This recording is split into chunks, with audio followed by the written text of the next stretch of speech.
Sa totoo lang, nasubukan mo na lahat at nabilong ng calorie. Kinaladkad ang sarili papunta sa gym ng 12-12 ng beses. At sa kabila ng lahat ng ito, naroon pa rin ang taba sa tiyan na komportable. Ganap na walang pakenaw. Parang pumirma ito ng panghabang buhay na kontrata sa iyong tiyan. Paano kung ang tunay na dahilan ay hindi ang iyong kawalan, lakas ng loob o ang iyong genetika? Ngunit isang bagay na mas malalim, isang bagay na nakaugat sa iyong biyolohiya. Hindi kaaway ang katawan mo. Isa talaga itong kahangahangan na kaligtas. Ang problema, sinauna pa ang operating system nito.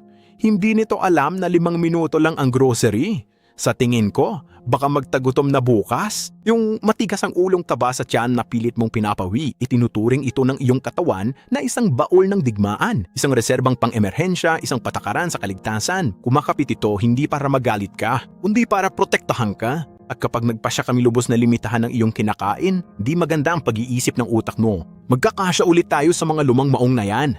Hindi, nagtitrigger ito ng full red alert. Paparating na taglutom, isara ang lahat. Nagkakagulo ang mga hormone ng gutom tulad ng GRAN, bumagal ang metabolismo at tumitibay ang katawan. Papayat ang iyong bisig, binti at muka. Mulit ang iyong tiyan ay ayaw gumalaw kahit isang pulgada. Hindi ito tungkol sa disiplina. Puro biology ito. Kaya ang tunay na tanong ay hindi kung paano magbawas ng taba sa tiyan. Ang tunay na tanong ay kung bakit ayaw itong bitawan ng iyong katawan.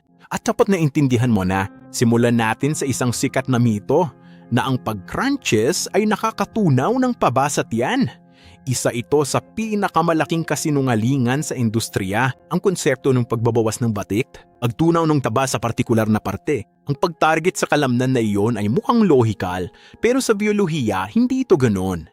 Kapag nag-eehersisyo ka, katawan mo ang namimili kung saan kukuha ng enerhiya at hindi nito pinapansin ang iyong mga kagustuhan. Sa isang 2011 na pag-aaral sa Journal of Strength and Conditioning Research, napatunayan na ang mga kalahok na nag-eehersisyo sa tiyan ng ilang linggo para lumiit ang baywang ay nagkaroon lang ng mas malakas na abs. Oo, pagbabawas ng taba sa tiyan, ang pagkawala ng taba ng walang bayad ay isang sistematikong proseso. Dinidikta ito ng energy balance at hormones, hindi ng hiwalay na galaw o mga gadget para sa patag na tiyan sa loob ng 10 minuto. Mga viral na gawain sa pagpapataba ng tiyan. Lahat sila ay talagang hindi nakaintindi sa punto ko. Ang susi ay huwag atakihin ang iyong tiyan para disingin ang buong metabolismo mo. Pero bakit doon mismo nag-iimbak ng taba ang katawan mo? Ituring ang taba sa tiyan bilang emergency reserve ng katawan na nakapwesto malapit sa mga vital organ para madaling makuha ang enerhiya ng ebolusyon.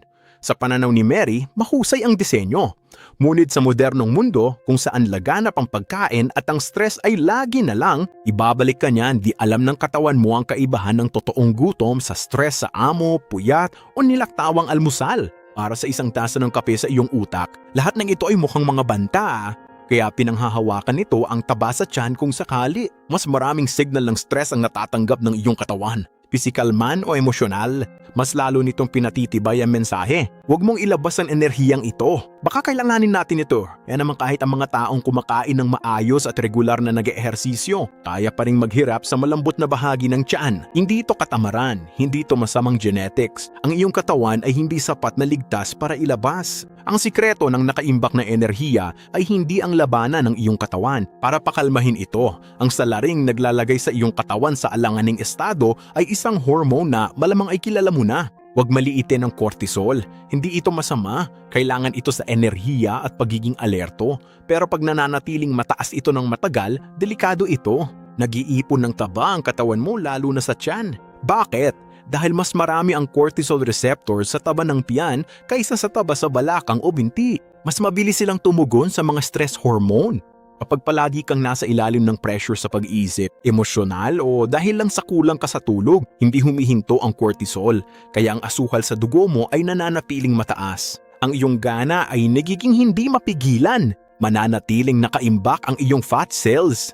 Noong 2014, ayon sa Yale University, ang mga stress na tao ay may mas maraming visceral fat. Kahit na ang kanilang kabuuang timbang sa katawan ay hindi kumain ng sobra ang salawi. Ito ay hormonal na tugon ng kanilang katawan sa stress. Ibig sabihin, maaaring hindi lumalaki ang tiyan mo sa kinakain mo kundi dahil sa nararamdaman mo. Itama natin ang isa pang laganap na mito. Marami ang naninisi sa mabagal na metabolismo. Ito ang totoo sa kaibahan ng basal metabolic rate. Sa dalawang taong pareho ang katawan ay nakakagulat ang liit.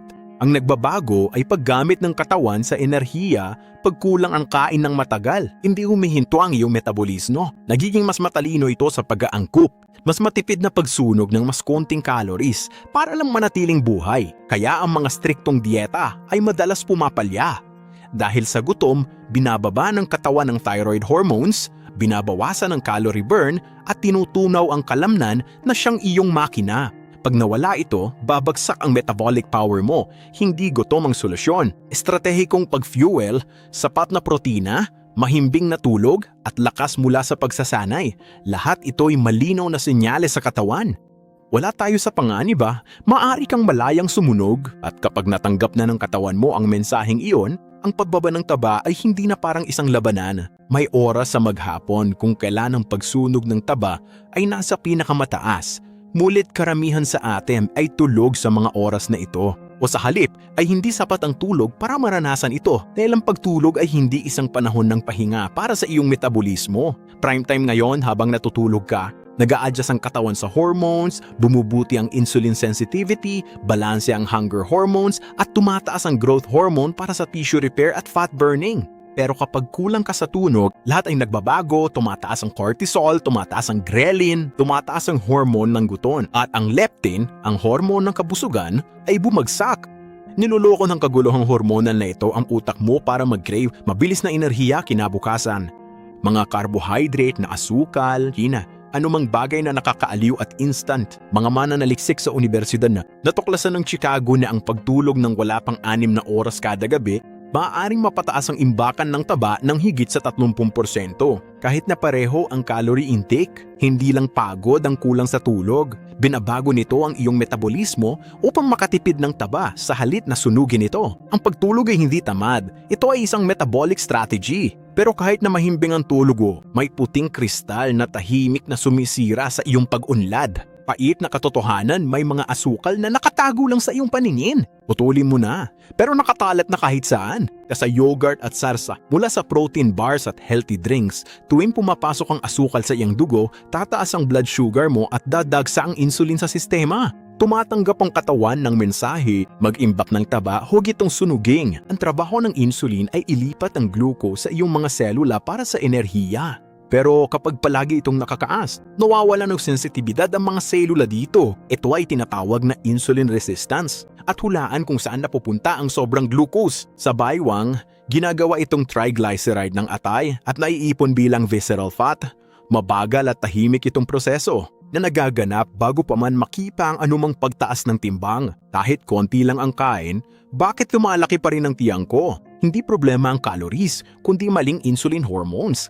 Ang pag-iwas sa asukal ay hindi lang tungkol sa lakas ng loob. Tungkol ito sa pag-ayos ng iyong hormonal rhythm. Naranasan mo na bang pumayat ng mabilis pero mas mabilis pa itong bumalik sa dati? Hindi ito personal na bigo. Biology lang yan sa sobrang higpit na limitasyon sa pagkain. Iniisip ng iyong katawan na nasa panganib ito. Bilang tugon, pinapabadal nito ang iyong metabolismo. Nagpapataas ng mga hormone ng gutom at mas mahusay na nag-iimbak ng taba. Ang sandaling kumain ka ulit ng normal. Nasa survival mode pa rin ang katawan mo. Umakapit sa bawat kalorya. Yan ang epekto ng pagbabaliktad na tuklasan ng pananaliksik mula sa National Institutes of Health na pagkatapos ng matinding dieta, ang basal metabolic rate ng mga tao ay maaaring bumaba ng hanggang 15%. Minsan nananatiling mababa ng ilang taon. Kumain ka uli gaya ng dati, pero mas mabilis kang tumaba. Isa itong biological safety net para mabuhay ka, hindi para pumayat. Kaya wag gutumin ang katawan. Para mabuo muli ang tiwala, isang tuloy-tuloy na bawas kaloy, kasabay ng strength training at protina, maghahatid ng hudyat ng kaligtasan. Pagpanatag ang iyong katawan, inilalabas nito ang datong pinaghirapan nitong pangalagaan, may nakatagong pader na di inaasahan, ang insulin resistance. Ito ang hadlang sa pagpayat kapag hindi na tumutugon ng tama ang iyong mga selula sa insulin. Mas malakas pa ang pagbomba ng iyong katawan para makabawi at mapaas na antas ng insulin. Literal na patayin ang kakayahan ng iyong katawan na ma-access ang nakaimbak na enerhiya. Sa halip, patuloy na inilalabas ng katawan ang glucose sa mga selula ng taba, lalo na sa paligid ng tiyan. Kaya nga may mga taong kayang mag-eehersisyo araw-araw. Maingat kumain pero tumataba pa rin ang tiyan. Hindi lang bawas carbs ang solusyon, kundi ang pagbalik ng insulin sensitivity. Ibig sabihin, pagkain ng natural na pagkain. Bigyang puwang ang pagkain para bumaba ang insulin. At pagpapalakas ng muscle gamit ang resistance training. Sa bawat ulit, tulog at masustansyang pagkain, muling sinasanay ang katawan na tumugon sa insulin at kapag nangyari iyon, gigising ang metabolismo mo. Nagiging natural ang pagsunog ng taba. Matatag at walang kahirap-hirap, hindi sa pilitan o pansamantala itungkol sa ehersisyo. Malamang nasasayang mo lang ang oras mo sa maling uri ng paggalaw. Malamang nakita mo na ito na may gumugugol ng maraming oras sa treadmill. Bumabasa sa kanilang kamiseta, ngunit ang kanilang tiyan ay halos hindi nagbabago. Hindi yon dahil hindi gumagana ang cardio. Ito ay dahil iba ang prioridad ng iyong katawan sa paggamit ng enerhiya. Habang may mahabang steady-state cardio, sinusunog nito ang pinaghalong taba at carbohydrates. Pero mabilis dumitong umangkot, nagiging mas mahusay. Kalaunan, kumukonti ang nasusunog na calories sa parehong pagod. Pero ang HIIT ay nagdudulot ng EPOC. Ang EPOC ang tawag sa pagpapatuloy ng pagsunog ng calorie ng iyong metabolismo matapos ang workout. Ang strength training ay may katulad na epekto sa pamamagitan ng paglaki ng muscle mass. Nagaya ng alam mo na ngayon ay metabolic gold, ang tunay na pamatay ng kaba sa tiyan ay hindi walang katapusang mga session ng cardio. Mga ehersisyo ito na nagpapalaki ng kalamnan, stress ang katawan sa maikling pag-igot at mag-udyok ng hormonal response na matagal. Hindi ito sa paggawa ng higit, maging mas matalino sa paggawa. Ayon sa agam, ang iyong emosyonal na estado ay direktang nakakaapekto sa iyong baywang. Kapag nakakaranas ka ng talamak na stress, galit, pagkabalisa o kalungkutan, naglalabas ang iyong utak ng cortisol at adrenaline, ang parehong mga hormone ng kaligtasan na dating nakatulong sa ating mga ninuno. Mga mandarayet na nakatakas maliban sa mundo ngayon. Emosyonal ang mga banta niyon. Hindi physical, napapatuloy sila araw-araw. Pinapanatili ang iyong katawan sa isang low-grade fight-or-flight mode. Ang hormonal cocktail na ito ay naguutos sa iyong katawan na mag-imbak ng enerhiya. At saan ito unang iniimbak? Sa paligid ng mga organo, ang taba sa tiyan ay iyong emosyonal na baluti at harang sa mundo. Sa neuroscience, tinatawag itong gut-brain axis at hindi ito isang metapora. Ang iyong bituka ay may lining na mahigit 100 milyong neurons na konektado sa utak mo gamit ang vagus nerve.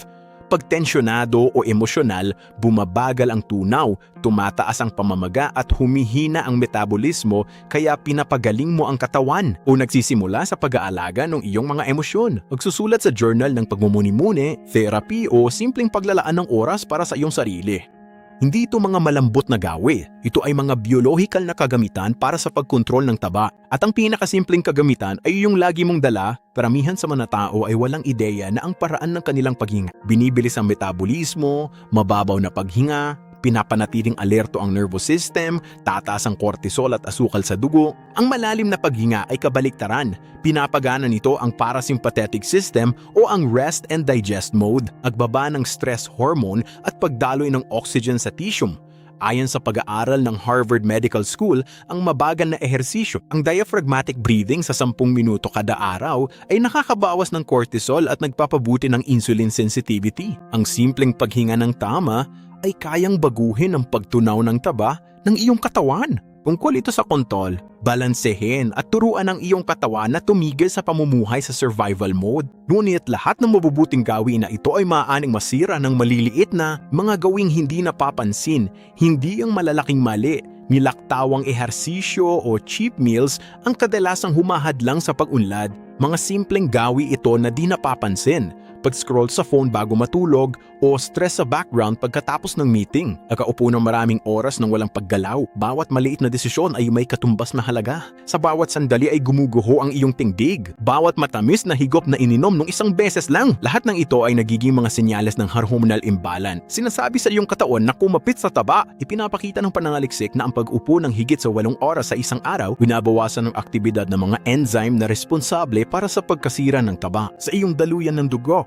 Pagsamahin iyon sa patuloy na pagkakalanta sa artipisyal na liwanag at mga blue screen na nakakagambala sa iyong circadian rhythm, at ang iyong metabolismo ay natigil sa isang low energy loop. Ngunit ang solusyon na hindi perpekto. Ugaliing tumayo oras-oras, magpaaraw tuwing umaga, at maglakad ng sandali pagkatapos kumain. Uminom ng tubig, limitahan ang pag-device. Ang mga simpleng hakbang na ito ay tila maliit, pero pahiwatig sa katawan na tayo'y umuunlad. Hindi lang para mabuhay, itong paradox na dapat mong tandaan. Pag mas naghihigpit ka, mas lumalaban ang katawan. Ang tunay na pagbaba ng timbang ay di galing sa parusa. Mula ito sa balanse ng masustansyang pagkain, masayang paggalaw at tunay na pahinga. Natural na aayos ang metabolismo at hormones mo, kaya mawawala ang mga pagnanasa. Muling magtitiwala ang iyong katawan. Ito ang homeostasis. Ang balanseng laging pinagsisikapan nito. Mahalaga rin ang emosyonal na balanse. Ang pagkakasala at pagkabalisa na kasama ng pagdidieta, mas nakakasama ito kaysa madalang na pagtikim. Ayon sa pag-aaral, ang mga kumakain ng may galak, mas maayos na panunaw at pagpapababa ng antas ng cortisol. Ang sikreto ay hindi ang kumain ng mas kaunti sa buhay. Katawan ng tao ay di tumutugon sa kulang. Tumutugon ito sa kaligtasan at tunay na nutrisyon. Kapag nahanap mo na ang matamis na balanse, ang mga resulta ay hindi tumatagal ng ilang linggo. Panghabang buhay ang mga ito. Huwag kalimutang mag-subscribe sa aking YouTube channel para mas marami pang matutunan. Nilalaman na ganito lang.